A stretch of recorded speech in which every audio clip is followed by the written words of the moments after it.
in the Underdog Talk. I'm your host, Eric Jones Jr., and I have conversation with successful underdogs. And today I have Miss Janessa Siegel. How are you doing today? I'm doing good. How about yourself? I'm doing good. How has it's still summer? So how has the end of your summer been? It's been pretty amazing, actually. I just celebrated my birthday a few days ago. Oh, happy belated birthday! Thank you, thank you. I just feel really rejuvenated, revived, and just excited about life. Understand. Yeah, for me it's school year, and that's so much fun. Loads of excitement. Especially the beginning though, because you get to meet the new kids and build relationships. But yeah, it's I just have you noticed the weather? So the summer was not as hot, but soon as school starts and you got to be outside with the kids, the heat has shown up. Yes. I just don't understand it. I wish it was different. So I usually do sponsor. I had a sponsor my own clothing line, but we're under construction. So before we get into today's conversation, if you're looking to be a sponsor, if you know someone that wants to sponsor, email me at Underdog Talk Podcast, subject line sponsorship, and because I'm looking for sponsors. So tell us a little bit about your early journey before you got to where you're at, where life is a little bit better. Like, tell us about how you started off as an underdog. Ooh. So I came from an education background, grew up in the church, and the biggest thing for me was I was not very outspoken. I was I avoided conflict a lot, and it was difficult for me to really speak up when I knew something needed to be changed. It wasn't until I really started seeing how my mom as a teacher would push back against what others feel that children should be treated, basically. And watching that, it really helped me start developing my own voice. But it took a while. It really did. I would say I didn't start really becoming more outspoken and becoming more diligent in helping people until I was in high school. And before then, again, quiet, did what people told me to do. I was what was the best word? I was most likely to be a preacher, so so I was just the goody two shoes, whatever. But there was always a part of me that's just like whenever I would see something that just didn't, when people weren't treated right, when students weren't treated right, or treated like other because of whatever or whoever they were, there was always a space in me that's like, no, this needs to change. And so once I realized that my voice can impact how people are treated, I just started speaking out and finding ways to use the access that I had to help others. I was the opposite. I was the opposite in school. At home, I always had something to say. I wanted everyone to know my opinion.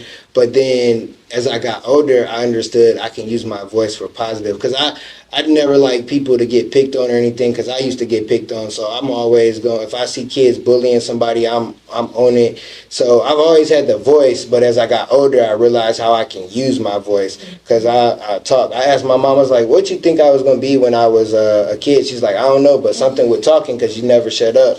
And it's funny because my son, he's the same way. Like, so it's just like you got to understand if you have a voice to use it, but then also show other people that they can use their voice, because sometimes there's people that don't use their voice and they need to. And so just being able, a person that looks different, now I can share my voice, that gives somebody else confidence to share their voice. And I definitely understand the thing about school, because like when I was in school, I'm like, why are we learning this stuff? This is not about to help me. This geometry, none of this is helping me like later. So I always was against like the traditional school when I was in school. And even now as an educator, it's like, is this really going to help them? I think they need to have more life skills classes. Agreed. So when kids get out, because some kids, as soon as they're 18, their parents kick them out and they're adult, and it's like they don't know what to do. Yes. Because I'm in my 30s and I'm still learning how to be an adult. Yeah. Every day. Yeah. Every day. Adulting is just one of those things where it's like you're expected to know, but you're like, but nobody taught me, so what am I supposed to do? And then people get upset when you make mistakes, and you're like, but no one taught me. Yeah. So yeah, absolutely. Definitely. And kids, if you're listening, don't rush to be an adult. It's not as fun as you think it is. It's really not. It's a lot of responsibilities. And you don't want to clean your room and take out the trash now, so just keep being a kid and take naps. So you are in finances. Where did that start? Did that start from like your mom, or did it start like when you got older, like going to school? Where did that transformation of I want to get into finances and learn about it to be able to know more about it? Yeah, so I got into it in a roundabout way. It was not a space where I thought I would be. I originally wanted to be an engineer and work with robotics and also build roller coasters. So numbers have always been a thing for me. And when I was younger, when I got older, my mom told me this story, but when I was younger, I used to collect pennies, but I didn't know they were pennies. I just saw these copper coins. I'm like, oh, cool, that's a coin with a face on it. And one time she told me, she was like, well, if you keep collecting those, you can buy something. So that was the first time I remember learning about money. And I eventually collected like $300 worth of pennies and used that to go on a school trip. But I say that to say, while working with money was not an intentional direction, I feel like it's always been something that I was guided to. Because even when I was getting older, I would use allowance. I would save some, and I would strategize with my $10 a week allowance. And then, I was opposite. and then once I got to college, I only had a scholarship for tuition. I didn't have a full ride, so I had to figure out how to pay for it because I knew my parents didn't have the money to pay for it, and as much as both of them would help, it wouldn't cover a lot. So I had to use student loans, and then started figuring out how can I bring in more money, and that process taught me a lot about budgeting and understanding the higher ed system. And so once I actually graduated, I started working in higher ed, and I went to graduate school for a master's in higher ed, and my assistantship was in financial aid, which was completely out of what I thought I wanted. I was trying to work in housing so I could live somewhere for free. And as I was working in financial aid, I worked with special circumstances, so students whose circumstances changed, their income changed.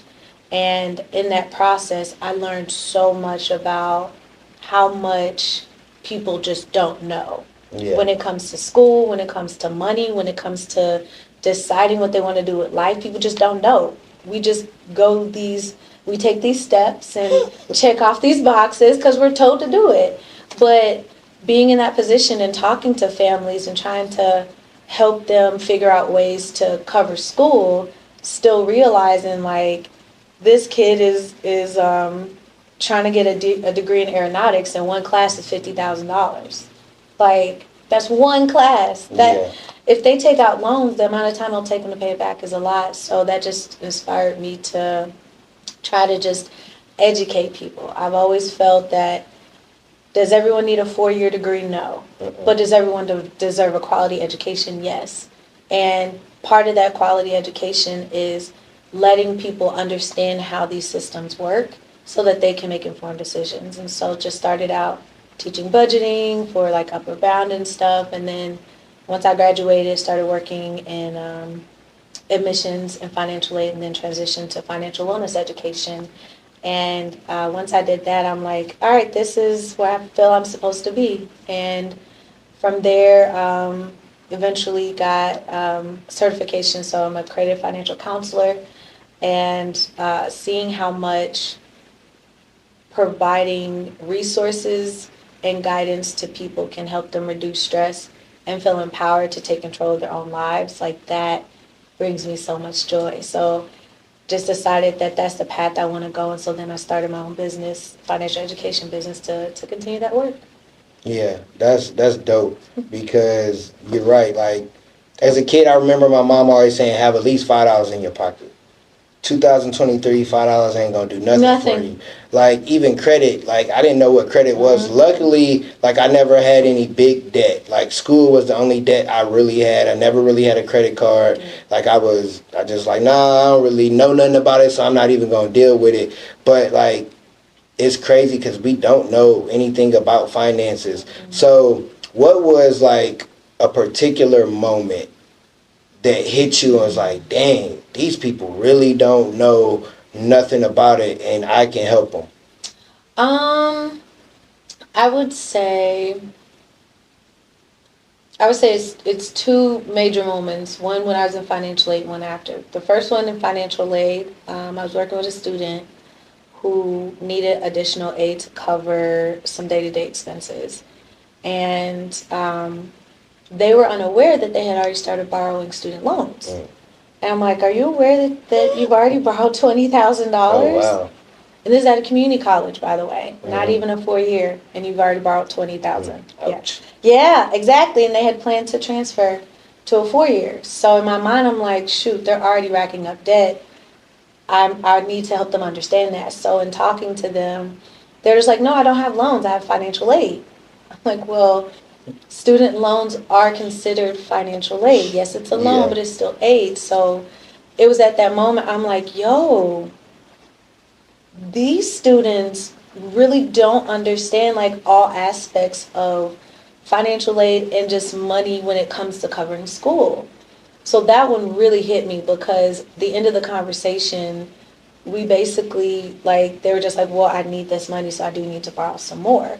So I had to do what I had to do to go ahead and start that process so they could be eligible for additional loans. And this was a non-traditional age student too. So most of us think, oh, they're 18. They don't know. No, this person was well in their 30s and still didn't understand. Exactly. So that one hit me because I'm used to 18-year-olds doing that, not a 30-something-year-old doing that. So that was the first one. And then the second one was in talking to someone just about budgeting and all of that, understanding how the way you're raised viewing money, how much that really impacts the way you interact with it as you're older. and this person was so afraid of debt that they were already working 40 hours that during the week and full time in school. And they're just like, I don't have enough time to study and my scholarship is now in jeopardy, but I need to bring in this money to help cover the other aspects of school. And I'm like, well, would you consider a federal student loan? Oh, no, I can't do loans. I just can't. Like, I can't have debt. I'm like, well, let's talk about that. Like, what is it about the loan that makes you so uncomfortable? And so they start telling all these horror stories that they've heard from people, and then how much debt is a terrible thing, and, you know, unless you're born in a wealthy family, don't try to rack up debt or get credit. And it's like, wow, like, this person is working themselves almost not to death as can be pretty dramatic, but they're working themselves so hard when there's an actual option that could help them, and because they were so afraid of something that they had no clue about, they didn't want to do it. So those two instances I feel is what brought me to like, I need to be educating these people because I don't need them to be stressed out about money, even though life can be stressful. The actual physical money is just a tool. It's an inanimate object. So let's talk about that. And then let's talk about how to use these systems for your benefit. Like, you can use a loan and still be successful and not be in a whole bunch of debt. Let's talk about that. So those two instances were the turning points, yeah. That's crazy that about the guy, like you said, being in the 30s. It's like, wow. Because me personally, like growing up, you have my mom, she worked, my dad, he worked. Like, you make a certain amount. If you make X amount of dollars or close to 100,000, you good. That's a lot of money. But now, wanting to be an entrepreneur and having my own and stuff, it's like that money that they were making per year, I want to make that per month. There it is, yeah. Like, I look at money different, but I'm still, in a sense, scared of it because I don't know nothing. I don't know anybody that I can go and just touch and say, hey, how did you do that or whatever. It's, you know, you got the online communities and stuff, but I'm talking about like family members or people I saw.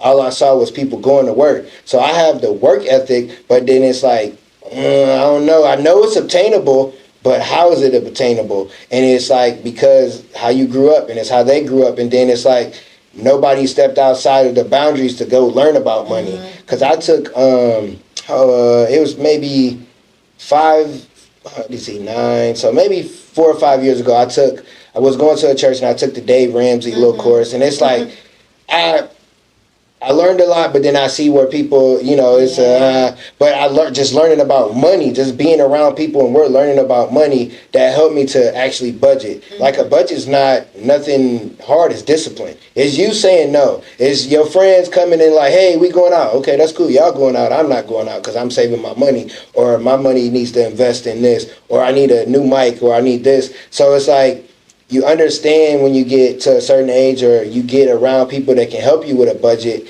and then it's like just being disciplined. I think a lot of money is really about being disciplined. You got to learn money, but then it's just about being disciplined. Because I was listening to a podcast, and the guy was correcting the dude. He's like, no, when money comes, money supposed to keep coming. Yeah. It's not money comes and goes. No, it's money comes and it keeps going if you know how to use the money, or if you know how to invest the money, or the way you use it. And everybody doesn't know that, and it kind of sucks, because when you're learning and you're doing that and people aren't around you that's learning and doing that, it's kind of like, what do I do? So you got your stuff, you said you started your business. So why did you start your business, and what is the value that you add to people with your business? So I started my business because I felt that there wasn't something that was easily accessible for people to go to get the financial support and resources and education that they need. And I was coming from a education standpoint, so I'm very purposeful in saying my business is a financial education business. Because in finance in general, you have your advisors, your counselors, your planners, and those things are separate. When you're educating someone, you're doing it from the standpoint of, I want you to be self-sustainable. So I'm going to give you these tools, I'm going to give you this knowledge, help you work through it so that you can take it and do all this yourself. And I felt like something like that didn't really exist from an access where people can access it. Say those 2 times fast. In the area or in general. And so financial wellness, financial literacy are very hot topics right now, which I would argue to say that they should have been something that was never not a good topic. But from an education standpoint, there's still lots of institutions and schools that don't incorporate financial literacy education. So I'm like, well, how can I help them? Because I also understand teachers do so much. They don't have the brain capacity or physical capacity to create a whole nother curriculum about a subject that kids are not being tested on. So my thing was, well, look, let me be the person to do it for you. I have the background, I have the knowledge, like, let me do it. Let me just bring it to you and you teach it. Or if you need me to come in and teach it, I can. Or if you need a workshop for students, I can do that. But use my skills to help your students. So that was one of the main reasons why I started the business. And I would say something that I add, the value that I add is I help people feel seen, and I help people realize there is an option. And like right now, where the way the economy is, I've worked with clients who make as little as $300 a month. I've worked with clients who make $10,000 or more a month, and both are struggling. Like, you have people who legit are not making rent because rent keeps going up. Food costs have gone up, so you went from spending $500 a month in groceries to $1,000 because you have a family of 3 or 4. Like, people are struggling, and they're just like, what the heck am I supposed to do? One person may need help for 1 month for their rent, but because their income is right above the threshold, they're not eligible for community resources. So what do? And there are lots of people who feel ashamed of talking about, I have $90,000 of credit card debt. They're ashamed of that. Yeah. Because they feel people are going to judge them, and unfortunately, there are a lot of people who will. And so something that I bring is that judge-free zone. Like if you tell me I got $100,000 in credit card debt, 50,000 in a personal loan, and I have payday loans, I'm gonna just be like, all right, cool. So let's talk about that. Let's see what we can do to get you out of debt. And then from there, allowing the person to not just feel seen, but allowing them to feel like they have a chance and an opportunity. I think that's something that I bring that not as many financial counselors or financial education organizations bring, because oftentimes it's just about budget, here's what to do with credit, here's what to do with this, take it and go, versus we need to personalize this because each person is different. So yeah, I think that's what, not I think, I know that that's what I bring to people. I love that because I'm sitting here like, okay, we need to have a conversation after this because that's kind of where I'm at.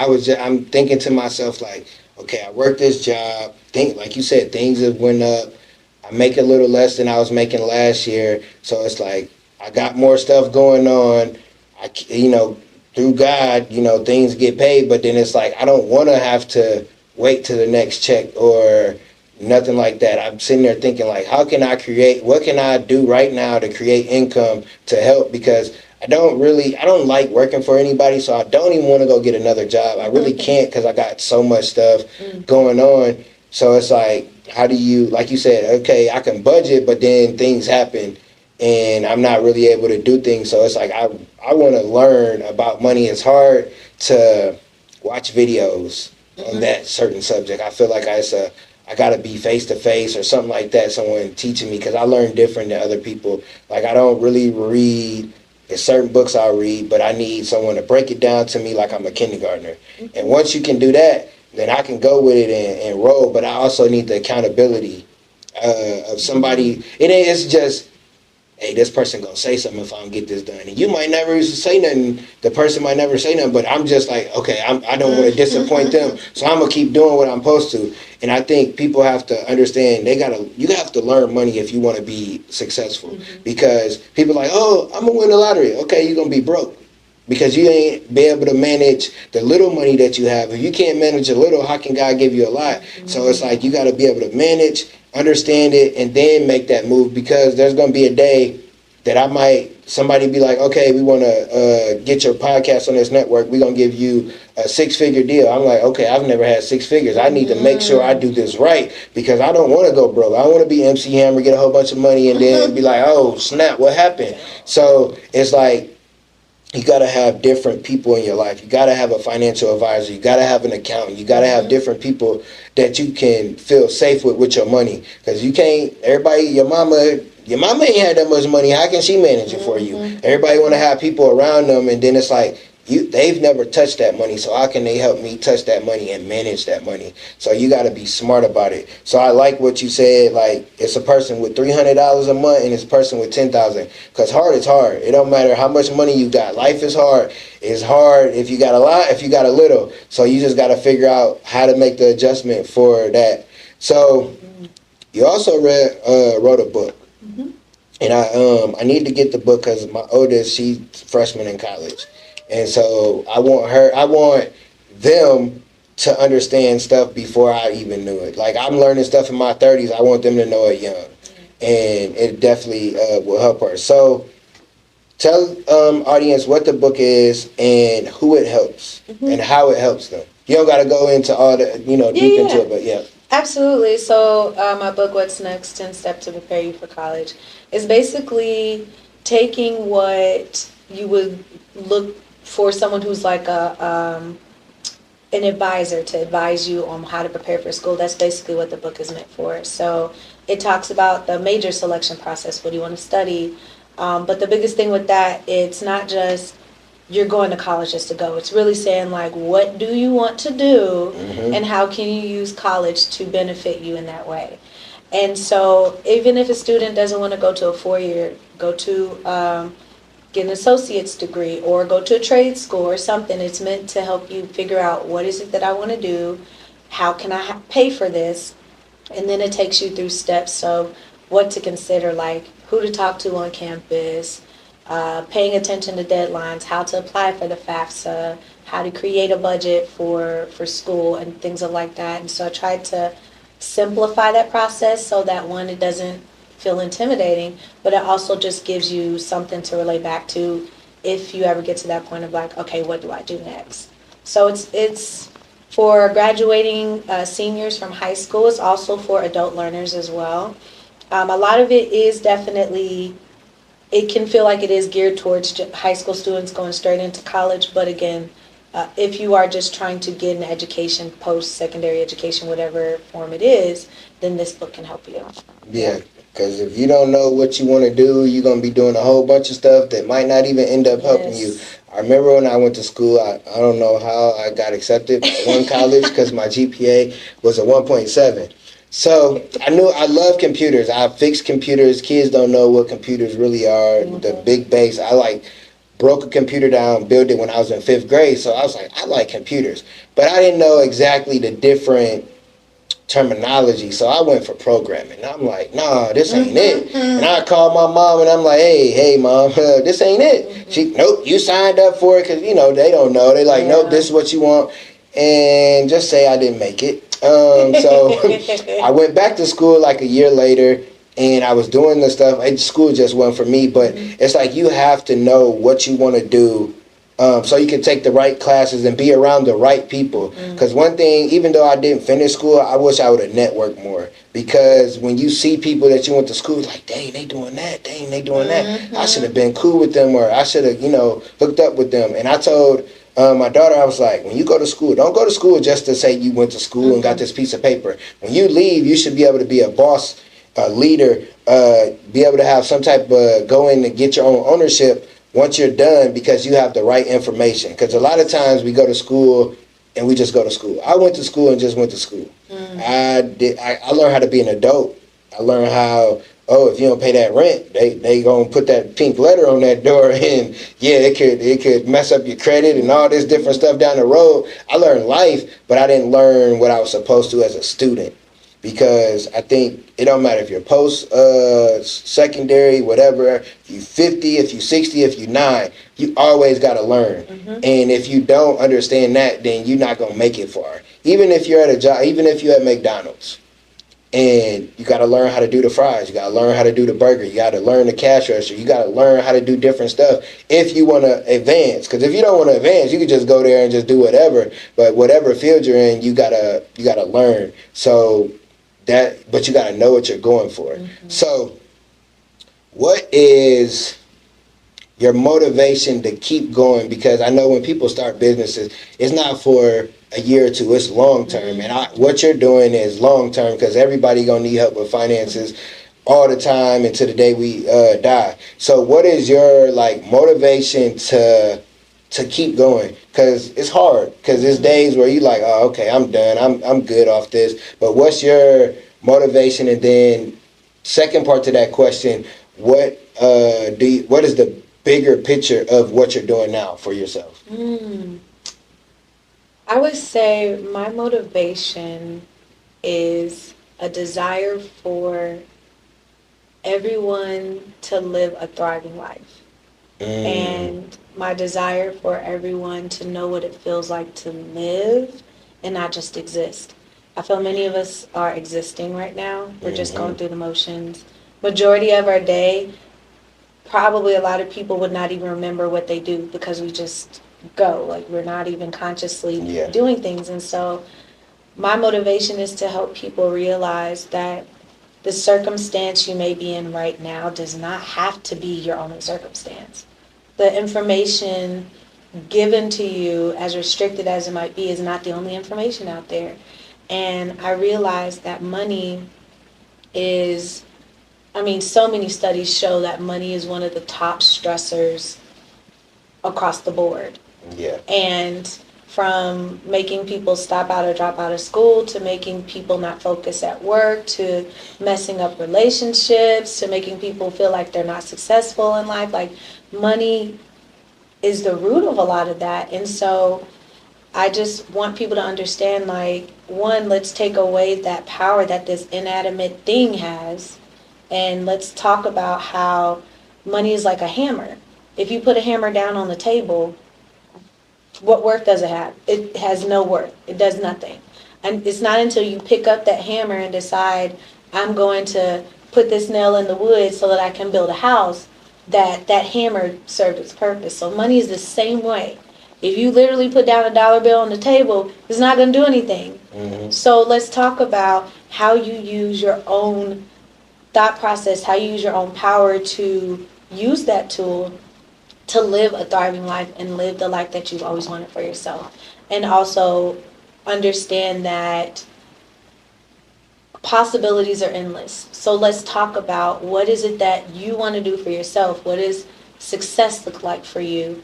And once you're able to establish that, let's talk about how we use these systems and tools to accomplish that. And so, again, my motivation is just helping people realize what it feels like to live, and realize how they can be in a situation that they feel is better for themselves, and they don't have to stay in the same place.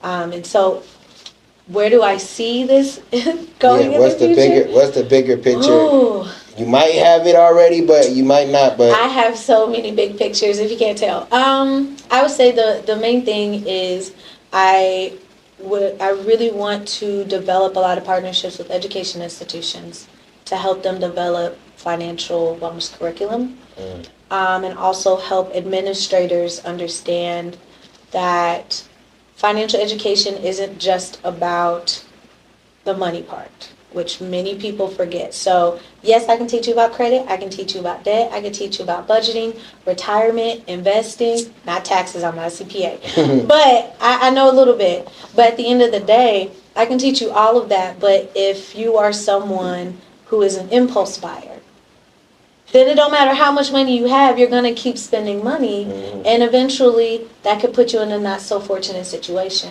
So helping administrators understand, if you are going to teach money, we also have to talk about the holistic aspects of that, and talk about how your culture, your identities, your family, society, all of that influences how a student will view and spend money. So helping schools see that, helping them create that, and also finding more ways to provide financial counseling support to people that's affordable. I recognize that my fees may not be affordable for everybody. I do recognize that, which is why I try to work with community organizations. But finding a way to where, if somebody really, really needs to talk to a financial counselor, that through partnerships and through the business growing, that I'll still be able to help that person and still, get paid, of course, but still find a way to help them. So I say all that to say the bigger picture is just building partnerships, making financial counseling and working with the financial professional not seem so hard to do, making it more accessible, and also just branching out into more things, because I'm very big on wellness. So doing more collaborations with wellness initiatives and trying to expose people to all aspects of finance, so that they know, oh, if I'm about to buy a property, I know a real estate agent, I know a mortgage specialist. If I'm about to start a business, I have a CPA, I have someone that can help me start my LLC and all of those things. So I hope that answered your question. No, it did. Because it's about really helping the next generation in the long scheme of things. Because if you're in the school system and those different things, that's who you're going to help, because that's where it needs to be. And like you said, it's about habits. It's about your habits. I don't think people understand. It's like you can't become a new you unless you let go of those old habits. And that has a role with money. It's like the discipline part. Being disciplined is a habit. You can't just, I got, you won, you went to the casino and you got 50,000. What are you going to do with it? Because if you don't do what's right with it, that 50,000 going to be gone. Or if you go tell everybody where you from, oh yeah, man, I got 50. Let me get. Yeah, let me know something. Listen, I will tell you. $20. I'm probably going to be the person, they going to be like, you got the money. No, I don't. I don't know what you're talking about. No. But I was thinking earlier, because I was looking at your stuff and I was thinking of finances, I wanted to make a post of what would you do if you actually became that millionaire that you wanted to be? or if you became that billionaire that you dreamed to be? What are you going to do with the money? Because I listened to Eric Thomas, and his goal is to be a billionaire, but it's not for him. It's to help other people. And that's why I think a lot of people fail to realize a lot of those people that are millionaires and billionaires, they got it because they helped others. And that's why they have it. And it's not, oh, we got to post on social media and show the world. What for? No, that's what they do, and that's how they get it, because you invest, then you go and add value to people, and then it comes back to you because they know you're going to be able to do something with that money. And I don't think people realize, oh, I want to be a millionaire. What you going to do with it? Yes. Why do you want to be a millionaire? Yes. I want to do a lot of stuff to help people.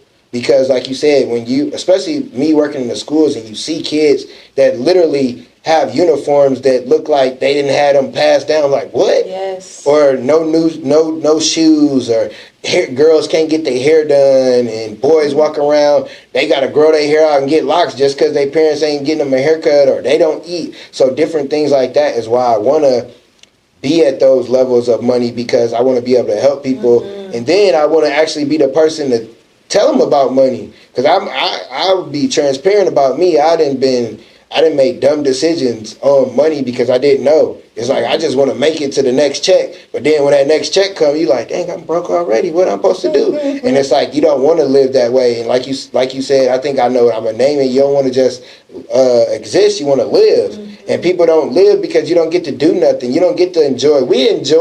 People enjoy other people's success, and that's their yes. Because they're on social media. Ooh, look at them, they on vacation. No, I want to go there. Like I tell people, certain people, I tell them some of the craziest dreams that I have, and they be looking at me like, yeah, because I want to have my house where I don't got to go nowhere. Everything I want to do, except for maybe amusement park, maybe, who knows, I want all that at home. I don't want to have to go out here, because you can go to the grocery store, you can go on a boat trip, and drama happens to you, and it's like, no, I'm good, I can stay at home. Now somebody gonna have to go grocery shopping because I don't even like going there. No, I'm for real. People are rude. They don't know how the easiest word, one of the easiest words is excuse me. They can't say it. I'll be ready to slap people. Go to farmer's market. I'm gonna try. Peaceful. I went somewhere this past weekend. It's different. It wasn't, and they just walk. Okay, you just gonna walk in front. All right, let me calm down. Because I be wanting to say something to people, but I'm like, I don't want to make a moment because everybody going to put their cameras out. But it's like, you got to let people know. All you got to do is say, excuse me. But back to what we were saying, like, it's the habits. Don't think because you're going to get a lot of money. Because somebody could give you the money that you say you want, but you're not going to be able to use it because you don't know how you need it and what to do with it. So, yeah, I love that, and I love that you said that, because people just exist. I would say I'm living and existing at the same time, because I used to be that person, oh, let's go on a vacation. I don't really think so. Now it's like, man, why not? Because you never know when God can say, hey, come see me. And it's like, you got to go do stuff. But you don't want to be that person to go on vacation and come back and you broke. Because I've been there. Yes. And that's horrible. Yes. That's horrible. Absolutely. So, give us, or not me, well, yeah, me too, the audience, 3 actionable steps that they can take with money right now, no matter how much they got, because 3 actionable steps, when they hear this, they can go do right now. For just anything? Just money. So these people, some of them have some money because they just got the good job, but they don't know nothing about money. Then there's some people that just, I ain't gonna say broke. They're at the lower end of it because they don't know nothing about money. They don't know how to even make more money to make it make sense. Okay. So first thing that I think every person should consider doing when it comes to really taking charge of their financial wellness journey is visualize what life you want. Genuinely. Not the life that people are telling you should have. Not the house they tell you should have, or the family or whatever. Literally sit down and be like, what do I want my life to look like? What does luxury look like? If you want something that's luxurious, what is luxury? Define those things for yourself. Reason being is that gives you a place that you can go to. And it also gives you something that hopefully you realize is real. And when you realize it's real, you will start taking actionable steps to get there. So that's the first thing. Sit down and really visualize and write down, what do I want my life to look like? How many hours a week do I want to work? Do I want to work? Do I want to live in a place that's warm? Do I want to live in a place that has all four seasons? Do I want to live off the grid? Do I want to live in a standalone, a detached house or a condo? Do I want to live in a city or the country? Like, what do you want your life to look like? Do you want to go to dance classes? All of that. Once you do that, then start writing out currently a spending plan.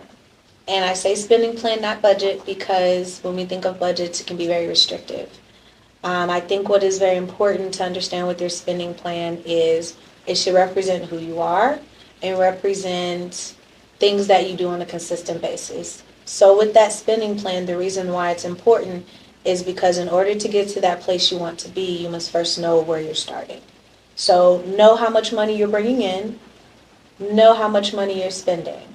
And when we're looking at expenses, we're not just talking about basic expenses. Everything. Everything. Like, try to account for everything. Because then, when you account for everything, you already have an idea of where your money is going to go. You're giving your money, you're giving that tool a destination. So your fixed expenses, rent, car insurance, car payments, things that stay the same month to month, those are fixed. Don't forget your flexible. Flexible expenses, so many people forget about. And that's where we spend a large portion of our money. So write those things out. Look at how much you're bringing in. Look at how much you're spending. And then at the end, see if you have a surplus or deficit. Surplus means you have money left over. Deficit means you're spending more than what you're making. When you're able to see that, then go to step 3. Step 3 is deciding, if I have a surplus, what do I want to do with that surplus? Do I want to pay down debt? Do I want to save for an emergency fund? Do I want to save for a vacation, a house? Going back to the step 1, your goal, what can I put this money towards to get me to that next step? If you have a deficit, then write down, what are some things that I can adjust to make up for this deficit? So is it I'm spending too much on eating out? Is it I notice that in the middle of the month I start doing X, Y, and Z, which takes a lot of my money. Or I spend a lot on Amazon and I keep making the excuse that, it's for the house, but do I really need it at this point? So deciding what to do with that surplus or deficit will then help you get closer to that life that you're wanting to live. So to recap, first thing, write down what you want your life to look like, and while visualizing this, feel what that feels like. Like, genuinely. I know people talk about manifesting and stuff, but if you can feel something and you can see it, then you can do it. It's really that simple. So do that first, then create your spending plan. So how much you're bringing in, how much you're spending out. Look to see if you have a surplus or deficit. And then if you have a surplus, decide what you want to do with that money. If you have a deficit, start thinking through how to reduce that deficit so that you can do something else. And thinking about those deficits, in some cases it could be you have to increase your income. So if that is the case, then figure out a way to increase your income, even if that means getting a different job. As hard as that is for so many people, if your job is not paying you enough and they are not offering any raises or anything, then go ahead, find something else. If you don't want a separate job, then find a side hustle or something, but decide how much extra a month do you need. If your deficit is $200, then you should minimum bring in $500, because you don't want to make just ends meet. That's another thing. I could go into that. But Yeah. You don't want to make ends meet. So figure out how much extra do I need to cover up this deficit, and then add on a couple more hundred to make sure you're bringing in more than what you're spending. I love it. I love it because you broke it down and it's understandable. And one thing that it brought in my head, I remember when had mentors and stuff, and well, it was a guys group, and it was like you have to look at your numbers. You can't be afraid. Like when you budget, you got to look at every single thing that goes in and out because it's the little things that you think is your little pleasures or whatever it is that some of those things, if you cut those out, you might have some stuff. And I always think of this like we always have the money for what we want, but we will complain when we don't have the money for what we need. Because a lot of people, when you get paid on that payday, what you doing? You'll go out to eat. You might, this weekend I'm doing this, but that little money that you spent, you're gonna need it in that next week when right before payday you're gonna be eating peanut butter and jelly and noodles for lunch. If you would have saved up that money, and I started to think of that, I'm like, nope, I'm not, just because I got paid, I'm not gonna do this, I'm not gonna do that. Because you think of a lot of stuff you can do, but then in the scheme of things, like I really can't do it right now. And yeah, I'll tell you what really hit me, because I ain't going to say it just in case certain people watch this, but really hit me what you said, because it's like, yeah, it's time to do that. But I always ask each guest a quote. Your quote you live by, a quote, you saw today, but I need a quote from you. Ooh, my favorite quote, I've used this since I was in high school. No, this was college. Anyways, the quote is, when life gives you lemons, make apple juice and have everyone else try to figure out how you did it. Yeah, I love that quote because it's like when it gives you something that isn't quite palatable, just completely change the whole thing and make your own thing. And then while everybody else trying to figure out how you do it, you moving on. So I love that quote because that's really being authentic with what life gives you. And doing what you got to do is like spades. It's like you can only do what you got, but you can make something out of it. And it's like, how did you do that? Don't worry about it. Don't worry about how I made it. And like you said, when they trying to figure it out, you on to the next thing. So I love that quote. Let everybody know how they can reach you online, if it's your website, if it's social media. Yes. You can visit me at my website. It is mywealthywellness.com. You can also follow us on Instagram. We are My Wealthy Wellness, and Facebook as well, My Wealthy Wellness. And there's one more thing I did want to say that I thought about when you were talking about budget. Something that I think is very important for a lot of people to realize is when you are creating something like a spending plan for yourself, give yourself a line item to treat yourself. So even if it's like $10, $20, give yourself that opportunity to still enjoy the moment, especially if you're in a position where you don't have a lot of disposable income. But you're human. You still want to enjoy life. So if you're able to give yourself that little bit of space to just enjoy, go get some ice cream or, go to a movie, give yourself that opportunity. And also, the biggest thing when it comes to financial wellness is your mindset and deciding what it is you want for yourself. I cannot say that enough. Because the moment you decide how you want your life to look, the moment you decide what is success for you, the moment you decide what is wealth, what does that look like for you, then you can make decisions that are best for you. So really think about that and hone in on that, because if you don't have that for yourself, it'll be hard to make financial decisions that will internally make you happy. You may have your bills paid, but there could be something still missing. So figure out what that is that you authentically want for yourself and use that as the compass to guide which direction you want to go. I love that. Thank you for coming on. Thank you for hitting me back.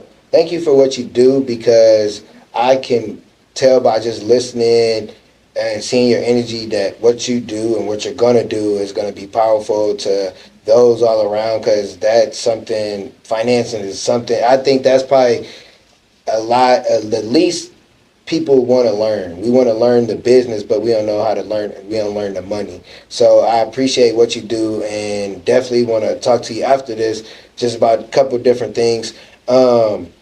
I got to think of a different way. Okay, I ain't gonna say closing words. Give the audience a call to action that they can do, and that'll be the end of it. Okay. As in, like, contacting me or No, a just call to okay. action for them to do Yes. in their life. Yes. Okay.